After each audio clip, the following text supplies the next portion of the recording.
आनंदपुर जंगल में कालू कौआ अपनी पत्नी टुनटुनी और बेटी सुनहरी चिड़िया के साथ रहता था।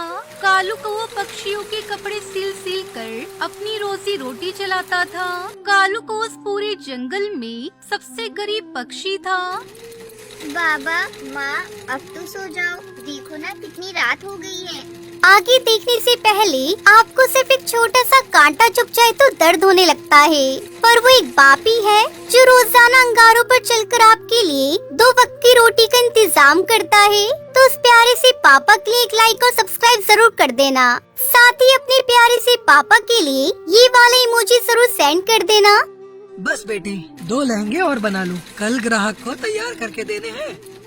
लो जी, ये वाला मैंने काट दिया है, अब आप सिलाई लगा दो।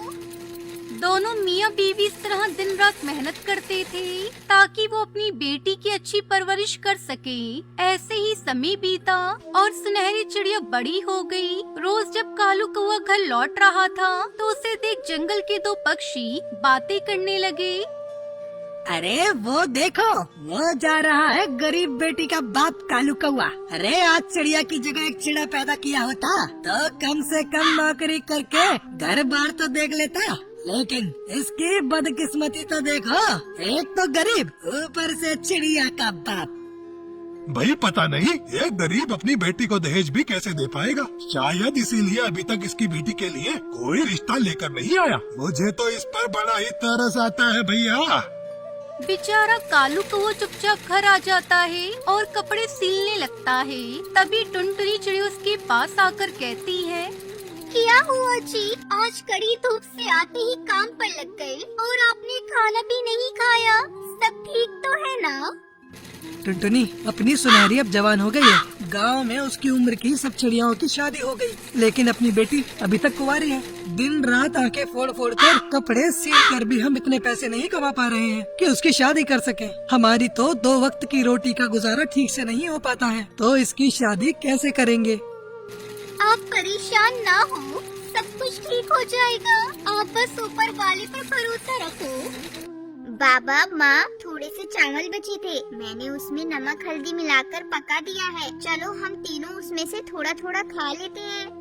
सुनहरी चिड़िया के आते ही कालू कौआ टुनटुनी भी अपने आंसू पोंछ लेते हैं। सुनहरी चिड़िया कटोरा लाती है जिसमें थोड़े से चावल होते हैं, जिन्हें देखकर कालू कौआ सोचता है ऊपर वाले, इतने से चावल, इससे तो किसी का पेट नहीं भरेगा। अरे वो बेटा, मेरा पेट आज भरा है, मुझे भूख नहीं है। ऐसा करो, तुम दोनों खा लो। है दोनों माँ बेटी समझ जाती हैं कि थोड़े से चावल देखकर कालू ने खाने से इनकार कर दिया। तभी उनके दरवाजे पर एक बूढ़ी कबूतरी आती है जिसकी हालत बहुत खराब होती है। मेरी मदद करो, कोई इस गरीब को खाना खिला दो। कालू को उस बूढ़ी कबूतरी को अपने घोंसले में लाकर फिर उसे पानी पीने को देता है। अरे अम्मा, इतनी बारिश में आप जंगल में क्यों घूम रही हो? बेटा, यूँ समझ लो, पेट की भूख मुझे रोक ना सकी। मैं इस बारिश में भोजन की तलाश में दर भटक रही हूँ। कालू कौए की बेटी भी बड़े ही अच्छे स्वभाव की होती है। वो चावल का कटोरा बूढ़ी अम्मा को खाने को दे देती है। लो अम्मा, इसे तुम खा लो, तुम्हें बहुत भूख लगी है ना? खुद के लिए घर में खाने को एक दाना नहीं और सारे चावल लाकर मुझे दे दिए। तुम्हारी जैसा नेक दिल परिवार तो कहीं नहीं होगा। इस जंगल में सभी पक्षी तुमसे अमीर हैं, लेकिन फिर भी उन सब ने मुझे खाना देने से इनकार कर दिया, मेरी मदद करने से इनकार कर दिया। बेटा, इतना कहते ही वो बूढ़ी कबूतरी एक सोनपरी में बदल जाती है। सोनपरी? हाँ, मैं एक सोनपरी हूँ और मैंने सबकी परीक्षा लेने के लिए ही ये रूप धारण किया था, लेकिन इस घर से अच्छा घर मुझे पूरे जंगल में कहीं नहीं मिला। अब मैं तुम्हें वरदान देती हूँ कि तुम जब भी किसी चीज को पुकार कर मेरा नाम लोगी तो वो सोने में बदल जाएगी। कालू कौआ, जो लहंगा तुमने अपनी बेटी सुनहरी की शादी के लिए बना कर रखा है, जरा उसे छूकर मेरा नाम लो। कालू कौआ झट से बक्से में से सुनहरी के लिए बनाया हुआ लहंगा बाहर निकालता है और उसे छूकर सोनपरी कहता है। पल भर में ही वो लहंगा सोने में बदल जाता है। ये करिश्मा देखकर वो हैरान रह जाते हैं। तुम्हारा बहुत बहुत शुक्रिया सोनपरी, ये तो सचमुच कमाल हो गया। हाँ सोनपरी, हमारी सारी परेशानियाँ खत्म हो गयी। आपने मेरे माँ बाप को सब कुछ दे दिया। आप सचमुच बहुत अच्छी हो सोनपरी। तुम सब अब खुश रहो, तुम्हें अब कभी किसी चीज की कमी नहीं होगी। इतना कहकर वो सोनपरी वहाँ से अदृश्य हो जाती है। अब कालू को वो सोनपरी का नाम लेकर पत्थर भी छूता तो वो भी सोना बन जाता, जिन्हें वो सुनार पर ले जाकर बेचा करते थे, जिससे उसे बहुत पैसे मिलते हैं। अब वो एक बड़ा सा घर बनाकर रहने लगते हैं, जिसमें सुख सुविधा की हर चीज होती है। अब वो जंगल में सबसे अमीर पक्षी बन जाते हैं।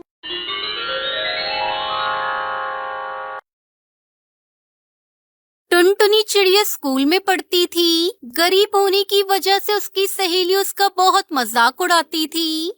अरे ओ टुनटुनी, तेरे पास पहनने के लिए ड्रेस नहीं है क्या? रोज रोज तू मार खाती है टीचर से, फिर भी तुझे शर्म नहीं आती? तेरी जैसी स्टूडेंट की वजह से ही हमारी क्लास की बदनामी होती है। हाँ हाँ टुनटुनी, लूसी कबूतरी बिल्कुल ठीक कह रही है। तुम अपनी माँ से कहकर अपना स्कूल ड्रेस क्यों नहीं सिलवा लेती? अगर तुम्हारी माँ के पास पैसे नहीं हैं, तो मेरी पुरानी ड्रेस ले लो। वैसे भी मेरे सारे फटे पुराने कपड़े मेरी मम्मा गरीब पक्षियों को दान कर देती हैं। सहेलियों की बात सुनकर टुनटुनी रोने लगती है। स्कूल से छुट्टी के बाद घर आकर वो सो जाती है। दोस्तों, कल की वीडियो में आपने इतने कम लाइक क्यों किए? मुझे बहुत बुरा लगता है। दोस्तों, जब मैं आपके कहने पर कहानी बनाती हूँ और आप बहुत कम लाइक करते हो, और जब आप कम लाइक करते हो तो मुझे वीडियो बनाने का बिल्कुल भी मन नहीं करता है। तो प्लीज दोस्तों, अब इस वीडियो पर जाकर लाइक कर दो। टुनटुनी, क्या हुआ बेटा? तूने भोजन भी नहीं किया और सो गई? मैं कुछ भी नहीं खाऊंगी। आप जब तक मेरी ड्रेस नहीं बनाओगी, मैं भोजन नहीं करूंगी। टुनटुनी बेटा, तू तो समझदार है। तुझे पता है मेरे पास इतने पैसे नहीं हैं कि मैं तेरे लिए नई ड्रेस बनवा सकूं। कुछ दिन रुक जा बेटा, जैसे ही मेरे पास पैसे आएंगे मैं तेरी स्कूल ड्रेस बनवा दूंगी। तो ठीक है मम्मी, तब तक मैं स्कूल नहीं जाऊंगी। बिना ड्रेस के मेरी टीचर मुझे रोज पीटती है और मेरी सहेलियाँ मेरा मजाक उड़ाती है। अब मुझसे और सहन नहीं होता मम्मी। टुनटुनी मेरी प्यारी गुड़िया, मैं और मेहनत करूंगी। सब्जी बेचने के साथ साथ मैं पक्षियों के कपड़े भी सिला करूंगी, जिससे ऊपरी आमदनी हो जाएगी। फिर तेरे लिए नई ड्रेस बनवा दूंगी। बस कुछ दिनों की मुझे मोहलत दे दे बेटा, सब ठीक हो जाएगा। अपनी माँ की बातें सुनकर टुनटुनी भोजन कर लेती है। अगले दिन जब वो स्कूल जाती है तो उसे पता चलता है कि स्कूल में फैंसी ड्रेस कंपटीशन होने वाला है। वो घर आकर ये बात अपनी माँ को बताती है। माँ, आपको पता है मेरे स्कूल में फैंसी ड्रेस कंपटीशन होने वाला है।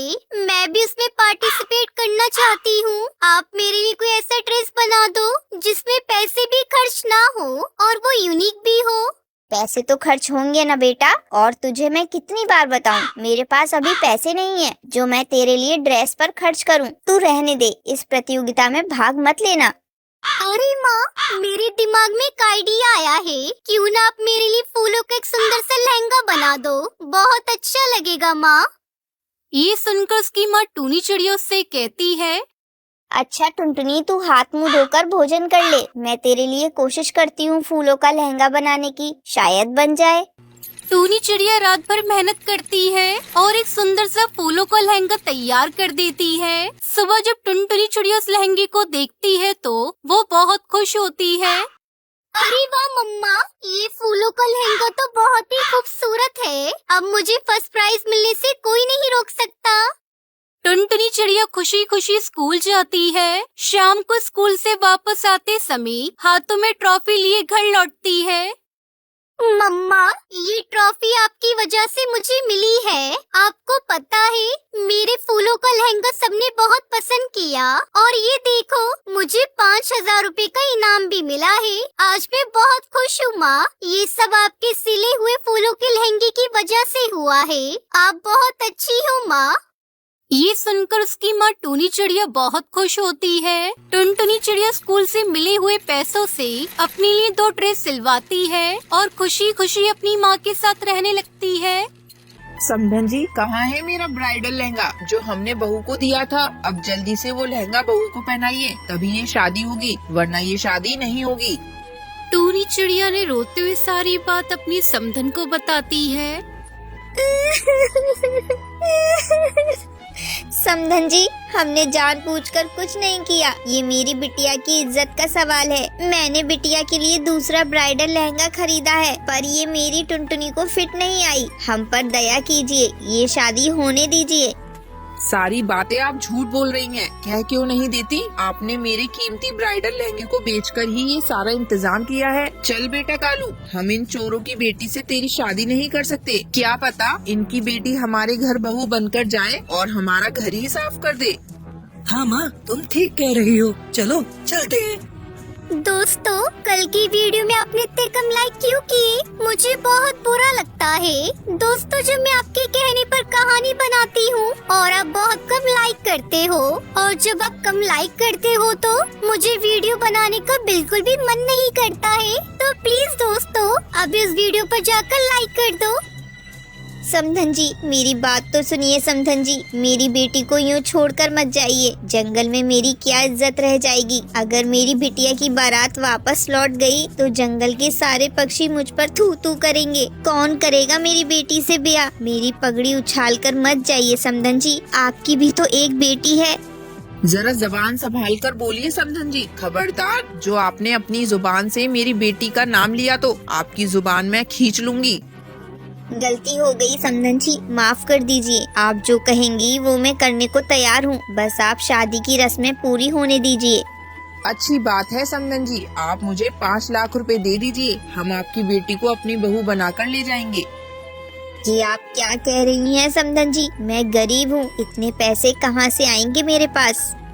अगर आप 5 लाख रुपए नहीं दे सकती तो बिठा कर रखिए अपनी बिटिया को अपने घर। चल बेटा कालू, हो गया फैसला। हमें तेरी शादी इन फकीरों के घर में नहीं करनी।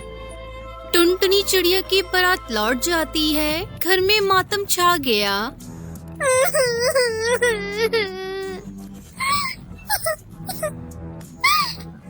माँ, अब कौन बिया करेगा मुझसे? बिया तो मेरी किस्मत में ही नहीं, मेरी तो किस्मत ही फूटी है। माँ, मुझे आपने मार क्यों नहीं दिया था? अब मुझ गरीब से कौन शादी करेगा? माँ चुप हो जा मेरी बेटी, चुप हो जा। भगवान ने हमारी टुनटुनी के लिए कालू से अच्छा दूल्हा लिखा होगा। सब्र रख बिटिया, सब ठीक हो जाएगा। टुनटुनी पूरी तरह से टूट चुकी थी। समय अपनी रफ्तार से बीतने लगा। एक दिन टुनटुनी नदी पर बैठी हुई थी, तभी एक कबूतर नदी पर पानी पीने आता है। अरे, आपको मैंने पहले कभी नहीं देखा। क्या आप इस जंगल में नए आए हो? हाँ, मैं इस जंगल में नया आया हूँ। मैं एक इंजीनियर हूँ और इस जंगल में सड़क बनाने का काम करने आया हूँ। मेरी यहाँ किसी से भी जान पहचान नहीं हुई। अच्छा हुआ जो आपसे मेरी जान पहचान हो गई। मेरा नाम बंटी है। और मेरा नाम टुनटुनी है। आपसे मिलकर अच्छा लगा। धीरे धीरे समय गुजरने लगा। टुनटुनी और बंटी में प्यार हो गया। फिर एक दिन बंटी और टुनटुनी को कालू को वो साथ में देख लेता है। अच्छा, तो टुनटुनी की प्यार की खिचड़ी यहाँ पक रही है। मैं इन दोनों को एक नहीं होने दूंगा, क्योंकि मेरा नाम है कालू, काले दिल वाला। इस तरह कालू को उन दोनों को जुदा करने का प्लान बनाने लगा और उसे मौका मिल गया। एक दिन बंटी कबूतर जंगल की सड़क का निर्माण चेक कर रहा था। तभी कालू मोटर गाड़ी से बंटी कबूतर का एक्सीडेंट करने वाला था। तभी टुनटुनी चिड़िया बंटी को बचा लेती है और गाड़ी के आगे खुद आ जाती है। कालू वहाँ से भाग जाता है। टुनटुनी, ये तुमने क्या किया? अपनी जान पर खेल गई। क्यों किया तुमने ऐसा? मैं उस कालू कौवे को नहीं छोड़ूंगा। टुनटुनी को किसी तरह डॉक्टर बुलबुल बचा लेती है और दूसरी तरफ कालू को वो जंगल पुलिस के हत्थे चढ़ जाता है। इस तरह कालू को उसके किए की सजा मिल जाती है और बंटी और टुनटुनी चिड़िया की शादी धूमधाम से हो जाती है।